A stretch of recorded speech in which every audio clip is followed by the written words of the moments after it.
नमस्कार भावांनो, आपला सर्वांचा लाडका वृत्सम दशम हिंदकेसरी बकासूर बद्दल आजची अपडेट घेऊन आलेलो आहे, जी की चर्चा होती। बकासूर आज सोलापूर मैदानात पळणार आहे आणि बरेच जण व्हिडिओमध्ये म्हणत होते की बकासूर आणि चिक्या पळणार आहे। तर नक्की खरं काय खोटं काय? आजचं जे मैदान आहे ते मोठं आहे, 1.5 लाखाचं। तर मित्रांनो, मला आत्ता लेटेस्ट अपडेट आलेली आहे की बकासूर आज पळणार नाही। बकासूर भावांनो आजच्या मैदानात दिसणार नाही।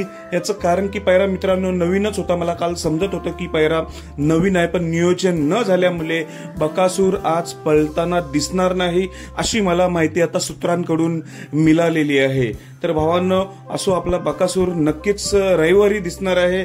रविवारच्या मैदानात बकासूर नक्कीच कमबॅक करेल। आजच्या मैदानात आपल्याला बकासूर दिसणार नाही, अशी मला आता अधिकृत माहिती आलेली आहे। बरेच जण तर्क लावत की बकासूर चिक्के आहे। तर मित्रांनो, असं काही नाही। मला नियोजन काल माहिती होतं थोडं की नवीन पैऱ्यात पाळणार आहे, पण नवीन पैरा न झाल्यामुळे बकासूरात दिसणार नाही। एवढंच सांगण्यासाठी मी ही व्हिडिओ बनवली। धन्यवाद भावांनो।